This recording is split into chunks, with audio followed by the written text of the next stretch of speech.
Olá pessoal, eu vou passar. Estamos aqui mais uma vez reunidos para dar continuidade ao nosso curso de matemática básica. A última aula nós terminamos função do primeiro grau. Hoje nós vamos dar início à função quadrática. Rivelino, o que é que a gente vai aprender sobre função quadrática? Bem, a gente vai, primeiro, identificar uma função quadrática. Olhar para uma função polinomial e dizer, essa função polinomial ela é de segundo grau, ou quadrática, tá certo? Então, o primeiro passo, identificá-la. Segundo, o gráfico. Como é que eu construo o gráfico de uma função polinomial de segundo grau? Então, você vai pegar aqui uma função quadrática e vai ver quais são os pontos principais para nós construirmos os gráficos dela. Depois, alguns detalhes importantes, tipo concavidade, quando é que ela é para cima, quando é que ela é para baixo, vértice, eixo de simetria, alguns detalhes desse tipo. E depois nós vamos resolver algumas questões, tá certo? Então, vamos aqui para o quadro dar início ao nosso assunto. Valeu, moçada, vamos lá. Função quadrática. Então, vamos iniciar. Definição. Chama-se função polinomial de segundo grau ou função quadrática toda função de R em R, né, ó, domínio nos reais, contra domínio nos reais, tá certo? Toda função de R em R definida por f de x igual a x2 mais bx mais c. Então, forma geral de uma função do segundo grau. F de x igual a x2 mais bx mais c. Qualquer função que tenha esse formato, nós dizemos que essa função é uma função do segundo grau. Uma função polinomial do segundo grau. Ou simplesmente função quadrática. Observem que essa expressão ela tem o mesmo formato de uma equação do segundo grau. A diferença é que na equação do segundo grau, nós temos ax2 mais bx mais c igual a zero. E aqui não, você tem ax2 mais bx mais c igual a f de x. Ou seja, o que diferencia uma função de uma equação é a relação entre dois conjuntos. Você tem um conjunto x se relacionando com o conjunto f de x. X a variável independente, f de x a variável dependente. E numa equação de segundo grau, não. Você tem ax2 mais bx mais c igual a zero. Ou seja, você tem uma equação de segundo grau em que dois valores tornam essa equação verdadeira, anulam essa equação. Tá certo? Então, chama-se função polinomial de segundo grau ou função quadrática toda função dos reais nos reais definida por f de x igual a x mais bx, ax2 mais bx mais c. Em que A, B e C pertencem aos reais, tá certo? E o A tem que ser diferente de zero. Notação. F de R em R, seja F de R em R, uma função do tipo f de x igual a ax2 mais bx mais c com A diferente de zero.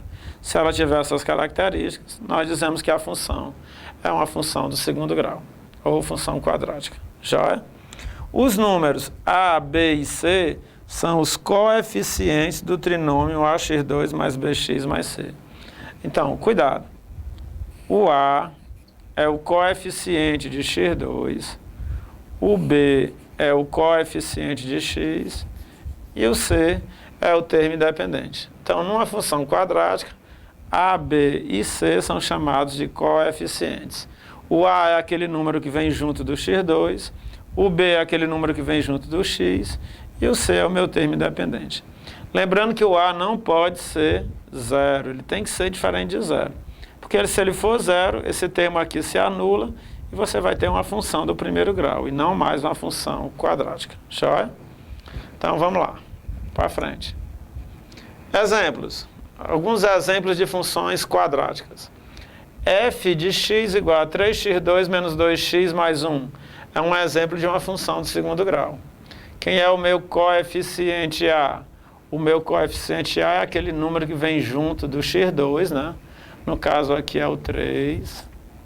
O meu coeficiente B é o número que vem junto do x. No caso aqui o menos 2. E o coeficiente C é o termo independente, aquele que vem sozinho. Nesse caso aqui é o 1. Joia, Rivelino. Quer dizer que o A vem junto do x2. Isso. O A vem junto, agarrado, atracado, colado, pregado no x2. O B vem junto, agarrado, colado no x. E o C é o termo independente. Então, isso aqui é uma função do segundo grau. G de x igual a menos x2 mais 3x mais 2. Quem é o meu A? O A vale menos 1, o B vale mais 3 e o C vale 2. Lembrem-se, né, ó, que o sinal vai junto. Quem é que está junto do x2? Menos 1. Então, o A é menos 1. O B é 3, é positivo, eu não preciso colocar o sinal.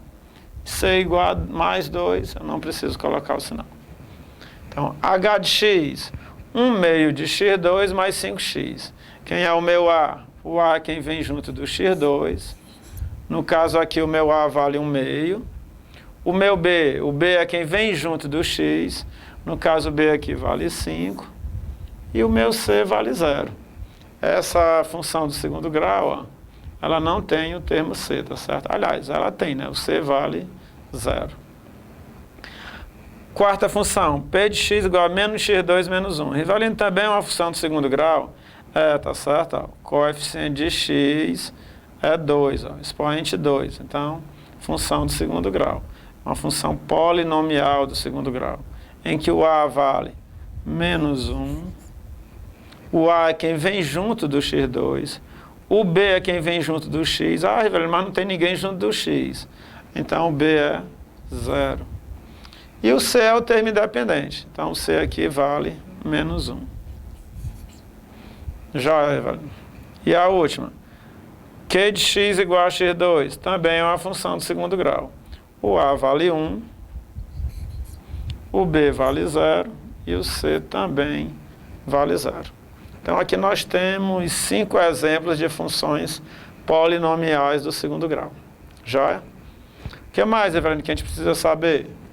Raízes da função do segundo grau. As raízes de f de x igual a x2 mais bx mais c são os valores de x que satisfazem a equação do segundo grau, ax2 mais bx mais c igual a 0. Então, quem são as raízes de uma função? Como é que eu encontro as raízes de uma função? Ora, eu pego a função e igualo a 0. Eu faço com que o f de x seja igual a 0. Então, os valores de x que tornam o f de x nulo são as raízes da minha função polinomial do segundo grau. Tá certo? Então, se eu quiser achar as raízes da minha função do segundo grau, eu pego a função e igualo a 0. Os valores de x que anularem a minha função, que tornarem o f de x igual a 0, são as raízes dela. E a gente já viu que quando eu igualo a minha função a 0, isso aqui se transforma numa equação do segundo grau. E encontrar as raízes de uma equação do segundo grau é muito fácil. Nós já vimos em aulas anteriores, tá certo? Que esse x é dado por quem?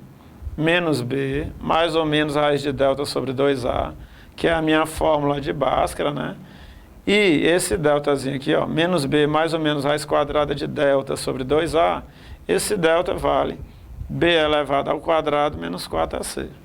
Então, essa expressão, ela me dá as raízes de uma função do segundo grau. Tá certo? Bola para frente. Gráfico. Outra coisa importante, conhecer o gráfico, saber fazer o gráfico de uma função. Vamos lá, o que é que a gente precisa saber sobre o gráfico de uma função do segundo grau? O gráfico da função quadrática é uma curva denominada parábola. O gráfico de uma função quadrática é uma curva denominada parábola, que pode ter a concavidade voltada para cima, caso A seja positivo, maior que 0, ou voltada para baixo, caso A seja menor que 0. E apresenta um eixo de simetria paralelo ao eixo OY. Rivelino, explica isso aí. Vamos lá. Imagine aqui o plano cartesiano. X, Y, tá certo? Aí eu vou desenhar aqui uma parábola para vocês. Então, toda função do segundo grau, toda função quadrática, tem como gráfico uma parábola. Uma parábola é uma curva, né, que vem lá das cônicas, que a gente vai estudar ainda, isso aí, tá certo? Mas é uma curva que vem lá de um cone, é um corte de um cone, que tem esse formato aqui, tá certo? E a concavidade da parábola, ela pode ser para cima, ou seja, ela pode ter uma boca aberta para cima, ou ela pode ter uma concavidade para baixo. Seria algo desse tipo. X e Y. Então seria algo mais ou menos assim. Pronto. Essa parábola tem a concavidade voltada para cima. E essa outra parábola tem a concavidade voltada para baixo. Mas, Rivelino, quem é que me diz se a concavidade da parábola é voltada para cima ou para baixo? O valor de A, tá certo? Dependendo desse valorzinho de A, você pode dizer se a concavidade da parábola é voltada para cima ou para baixo. Se o A for maior que zero, nós temos uma parábola voltada para cima. Se o A for menor que zero, ou seja, se o A for negativo, a nossa parábola vai ter a concavidade voltada para baixo, tá certo? Ela vai ter a concavidade voltada para baixo.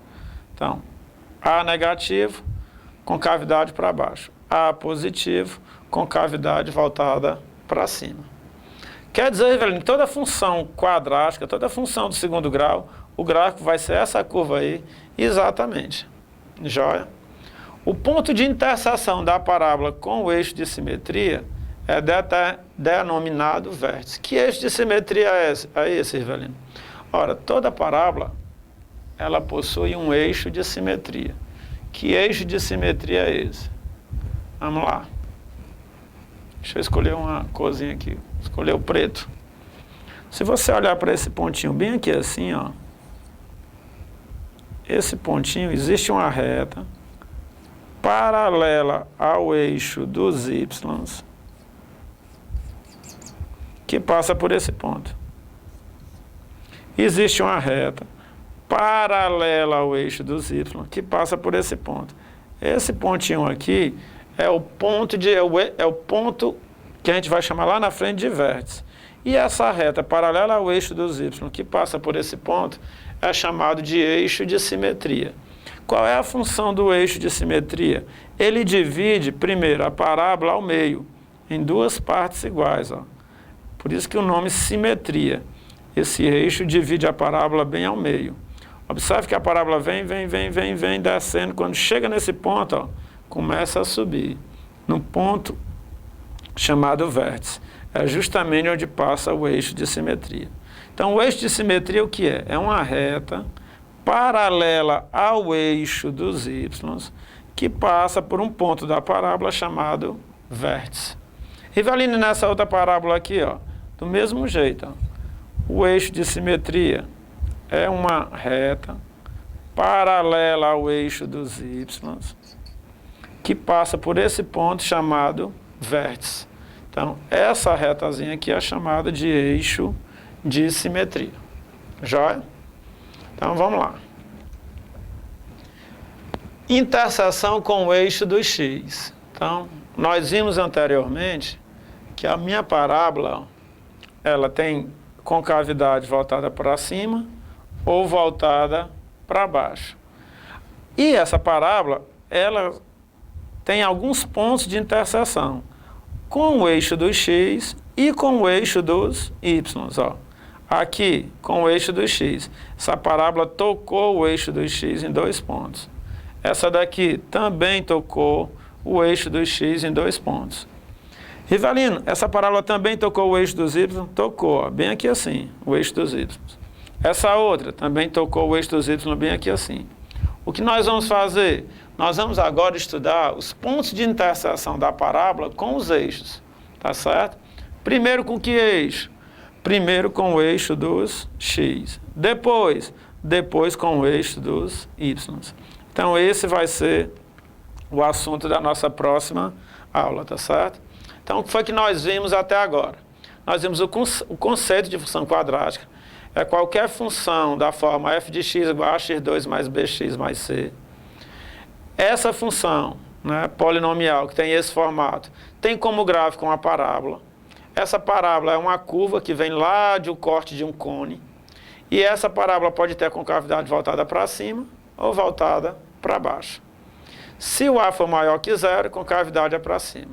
Se o A for menor que zero, concavidade para baixo. Essa parábola toca o eixo dos x e toca o eixo dos y. Então, o que a gente vai fazer na próxima aula, o que é? É estudar esses pontos, onde a parábola toca o eixo dos x e onde ela toca o eixo dos y. Então, até daqui a pouco, moçada, a gente volta para terminar essa parte. Valeu, abraço.